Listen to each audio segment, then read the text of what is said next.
Pertemuan kemarin antara Ketua DPP PDI Perjuangan Puan Maharani dan Ketua Umum Partai Demokrat Agus Harimurti Yudhoyono jadi momen yang paling ditunggu. Apa sebenarnya makna di balik pertemuan Puan AHY bagi koalisi PDI Perjuangan dan Koalisi Perubahan? Kita bahas sore ini bersama dengan Deddy Sitorus, Sekretaris Tim Koordinasi Relawan Pemenangan Ganjar Pranowo, Ketua DPP Partai Nasdem Effendi Koiri, dan Hanta Yuda, Direktur Eksekutif Poltreking. Sore Bapak-Bapak. Sore Mbak, sore semua. Oke, saya belum melihat Gus Coy. Boleh dibuka Gus Coy? Nah ini dia. Oke, kalau gitu saya langsung aja. Saya langsung ke Partai Nasdem nih Gus Coy. Jadi kemarin setelah pertemuan Mas AHY, Mbak Puan, jadi ini apakah merupakan tanda-tanda bahwa Demokrat akan meninggalkan Koalisi Perubahan? Ditanggapi serius kok oleh Nasdem, Gus Coy?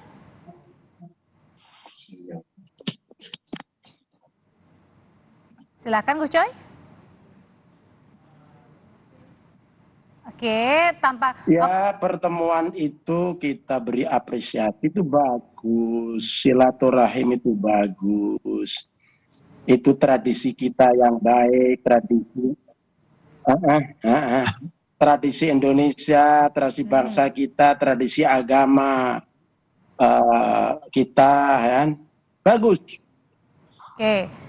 Kalau bagus artinya nggak takut kalau misalnya Partai Demokrat menarik diri, Gus Coy?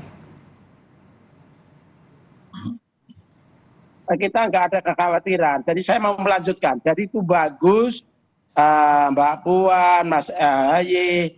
Lebih bagus lagi dilanjutkan Pak SBY dengan Ibu Mega.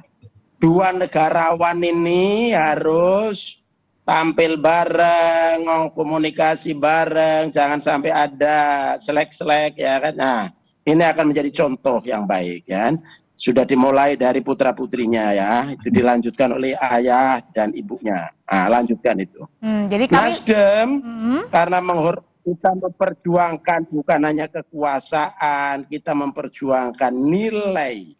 Silaturahmi itu nilai. Nah, yang dilakukan itu bagus sekali. Oleh karena itu nggak ada kekhawatiran apapun. Jadi bisa dipastikan bahwa Koalisi Perubahan masih solid bersama dengan Partai Demokrat. Demokrat dari Koalisi Perubahan. Kami solid sekali, kami yakin semua yang bergabung dalam Koalisi Perubahan ini mereka memiliki ketakwaan, keimanan yang kuat, ya kan, dan komitmen yang kuat untuk memenuhi janji yang sudah kita sepakati untuk Indonesia, untuk perubahan Indonesia. Jadi baik. Sedikit pun, secuil pun, setitik pun nggak ada kekhawatiran. Oke. Nah, oke, kalau misalnya Partai Nasdem di Koalisi Perubahan ini tidak khawatir, bagaimana dengan PDIP sendiri? Sebenarnya kalau bagi PDIP kan ada nama bacawa pres dari internal, dari koalisi kan ada nama Mas Sandi, Bang Deddy. Tapi kenapa kemarin justru memilih pertemuannya di luar koalisi dengan Mas AHY? Ya, kalau sudah dengan koalisi kan Ibu Puan sudah berkali-kali ketemu, ya. Sudah ketemu dengan P3, saling mengunjungi kantor masing-masing, sudah bertemu dengan Perindo, dulu juga bulan Juni sudah ketemu dengan Pak Surya Paloh, gitu ya. Jadi tidak ada masalah. Kenapa sekarang dengan AHY? Karena dalam persepsi publik memang kan dipersepsikan ada ketegangan, gitu ya. Meskipun dari dari pengalaman sebelumnya kita lihat ketika Ibu Ani Yudhoyono almarhum itu berpulang, itu kan Bu Mega datang sendiri ke acara pemakaman bersama Mbak Puan, gitu ya. Dan dalam banyak kesempatan formal lainnya juga udah ketemu. Nah, kenapa sekarang AHY dan Ibu Puan ketemu? Saya kira ini persoalan hari ini dan besok. Apa hari ini? Hari ini adalah dibutuhkan kita mengurangi ketegangan politik terkait dengan kontestasi Pemilu 2024. Dan ke depan kita ingin melihat bahwa anak-anak muda ini membawa genre baru dalam politik yang perbedaan yang tetap membuat bisa. Tapi apakah ini kemudian bisa bersilaturahim? Mbak Deddy, apakah ini kemudian muaranya bisa kepada happy ending pertemuan antara Bu Mega dan juga Pak SBY? Loh, saya bilang kan tadi sudah jelas bahwa Bu Megawati dengan Pak SBY tidak ada persoalan gitu ya, tidak ada persoalan pribadi, bahwa memang pernah ada gesekan, ada perbedaan itu wajar. Dan ketika Pak SBY memenangkan pemilu 2004, Ibu Mega memutuskan konsolidasi partai, ya karena kita kalah pemilu pada waktu itu, lalu berada di luar pemerintahan selama 10 tahun. Hal mana juga dilakukan oleh Demokrat ketika PD Perjuangan dan Pak Jokowi memenangkan, mereka memilih berada di luar pemerintahan gitu. Tetapi contoh bahwa Ibu Mega datang ke pemakaman Ibu Negara ke-6 itu, saya kira itu cukup membuktikan bahwa tidak ada, bahwa ada perbedaan yang nyata dulu, ya itu bagian dari dinamika gitu, tidak perlu kalau dulu adalah bagian dari dinamika, kalau misalnya sekarang sebenarnya dibacanya gimana sih Mas Hanta, pertemuan kemarin antara Mas Ahaye, Mbak Puan, siapa yang paling diuntungkan dari pertemuan kemarin? Pertama, sebelum bicara soal keuntungan politik, saya kira kita perlu mengapresiasi pertemuan ini. Pasti secara bagi bangsa negara memberikan manfaat faedah politik yang lebih besar ketimbang hampir tidak ada mudarat politiknya. Karena ini memberikan tontonan pesan politik yang kuat kepada publik tentang politik rekonsiliatif ya, bahwa realitasnya memang ada, kalau istilahnya Bang Deddy tadi, kesan atau persepsi ketegangan, ada kontraksi politik, tapi memang dua partai ini hampir 2 dekade tidak berkoalisi, tidak bersama dalam pemerintahan. Ketika PD Perjuangan sekarang bersama Pak Jokowi, 9 tahun perjalanan, Demokrat di luar pemerintahan pun sebaliknya ketika 10 tahun Pak SBY.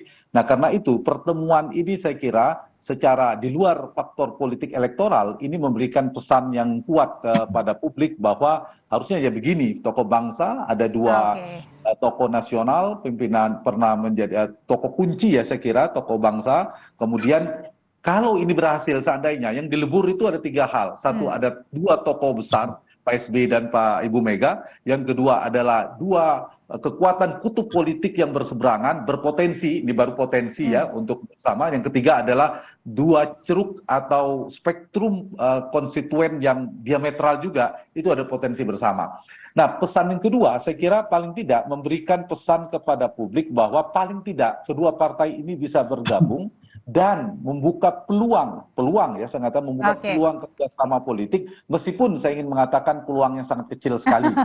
Realitas hari ini, kalau dilihat probabilitasnya. Nah, kalau dari keuntungan, di mana yang paling untung, baik Partai Demokrat maupun PD Perjuangan memiliki keuntungan politik. Sama-sama punya keuntungan ya, tapi sebenarnya terutama misalnya Partai Demokrat, pasti jelas Demokrat dan AHY itu akan meninggikan posisi tawarnya di koalisi internal koalisi perubahan. Kalau daya tawarnya naik, maka daya tekannya kepada Gus Coy di internal koalisi perubahan juga bisa jadi bersih kuat. Misalnya begini, di luar saja Mbak Puan dan PD Perjuangan sebagai cawapres. Kalau gitu langsung Mas Hanta saya tanyakan ke Gus Coy.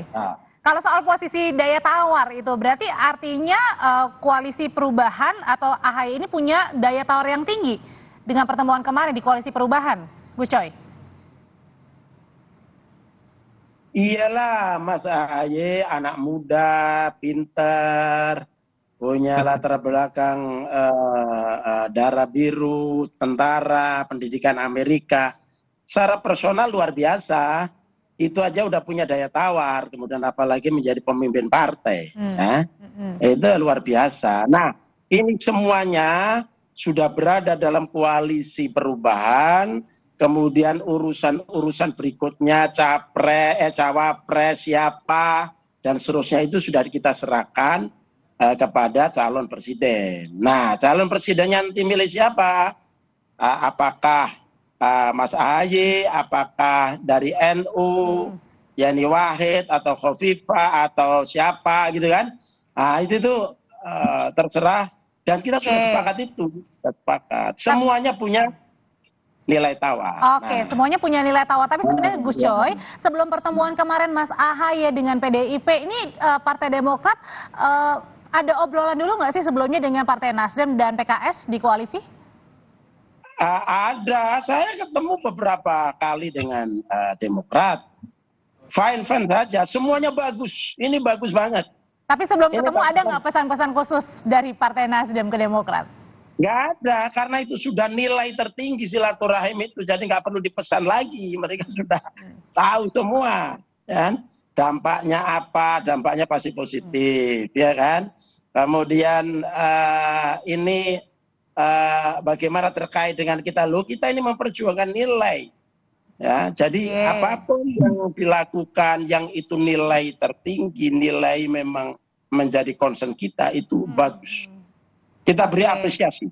Baik.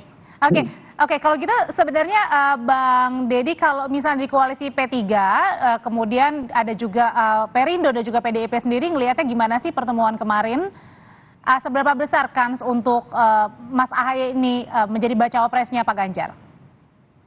Ya, pertama kita harus menggarisbawahi ya ketika Sekjen PDI Perjuangan Mas Hasto Kristianto mengumumkan keinginan Mbak Puan untuk bertemu dengan Demokrat Ahaye, itu kan jelas-jelas beliau mengatakan bahwa menghormati yang namanya etika politik, menghormati fakta bahwa Pak Ahaye dan Demokrat sudah membangun sebuah koalisi dalam rangka Pilpres. Jadi soal bagaimana peluang Mas Ahaye, saya kira kan itu persoalan yang harus dijawab oleh Demokrat sendiri. Tetapi kalau melihat dari rekam jejak bagaimana Ibu Megawati atau PDI Perjuangan melihat bahwa mengurus negara ini di puncak tertinggi harus merupakan kombinasi dari nasionalis dan religius, itu kan kita melihat bahwa kemungkinan itu ya tidak terlalu besar ya. Artinya ini kan sama-sama nasionalis. Yang kedua juga kita juga berkomitmen untuk menjaga demokrasi yang sehat, tidak saling bajak atau saling saling jegal atau apa begitu. Jadi saya kira murni pertemuan itu adalah untuk membangun silaturahim, untuk membuat dinamika politik kita tidak tereskalasi ke arah yang negatif, karena sudah 2 pemilu kita mengalami politik yang sangat diametral gitu, dan itu tidak baik buat bangsa. Jadi mohon itu dilihat hanya sebuah upaya ikhtiar untuk membangun suasana politik yang dan kondusif. Masing-masing sama-sama saling menghormati ya untuk pilihannya gitu ya. Betul. Makanya kan tempat yang dipilih juga kan tempat yang sangat kasual gitu. Bukan di PPP Nasdem atau Demokrat maupun DPP PDIP gitu ya Bang Deddy ya. Nah, kalau gitu Mas Hanta, sebenarnya apa sih arah ke depan dari pertemuan kemarin ini?